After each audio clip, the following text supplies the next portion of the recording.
ei bazar lung len thak le mai kanin fiam na sa kan nui tang thina tuna chon ram ni eng moi lama min lo pem san ta ani min nga ta lam ram theng tur khian kan kalze don ani hei kanu po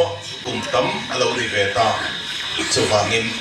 khilama khian anro atam tel telanga khilam khi kan dam pui ti ai hian kalta tenum hi kan ngai tel don ani ple ram ni eng moi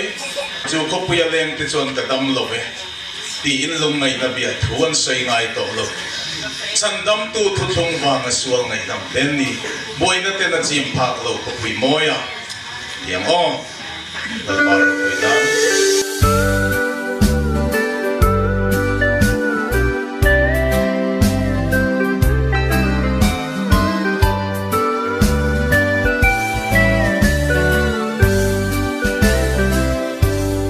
Jordan ram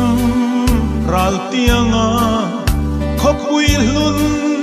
chua om sual ne tu mi thiang lim te an le nge kong khar moi alu tura in sufai vekin lei nu tiang chonin ral tiang an kai to lim takin kan leng veang ram ni moi taka khian kan khwal zin na lei ram pela kan thorim na kan zonin miram no mel liam nu kha van mi thiang lim te zai ri moi ne na lamoi sa in kan oyang buai na chumpia lui ram moya kian chu khopui aleng te chuan kadam lo vetin lungai na pia thure an soi ngai to lo chan tâm tu thu thung vanga sual ngai dam ten ni boy na ten a chim phak lo khopui moya lim takin kan leng veang ram ni moi taka khian kan khwal zin na le ram pela kan thorim na kan zonin miram no mel liam nu kha van mi thiang lim te zai ri moi ne na lamoi sa in kan oyang boy na chumpia lui ral ram moi akian sual na ten an sare lei she om ma hian kan dam thei lo i mangai te lali manuel taksa le tharau dam lo nun tui hal te tan gilita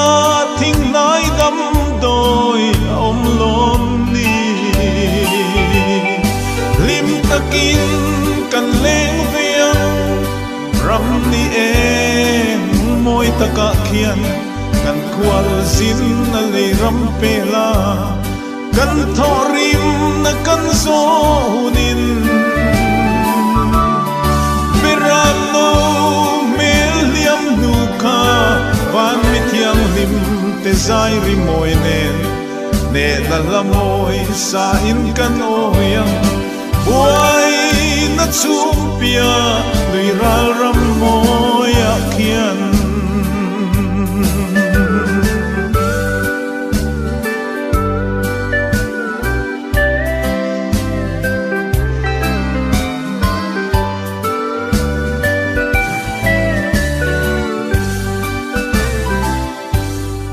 leiro pui na nola lal Krista thang tu te chuan an ui lo lal an ring nun an hun lu an ro sum le thi sen thiang lim nen an mangai lal ram tan an la ne lim takin kan leng viang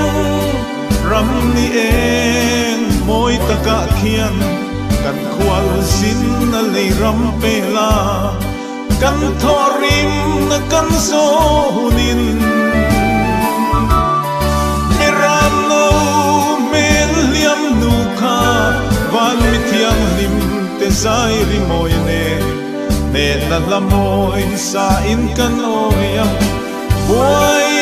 na chupia nui ral ram moi akhian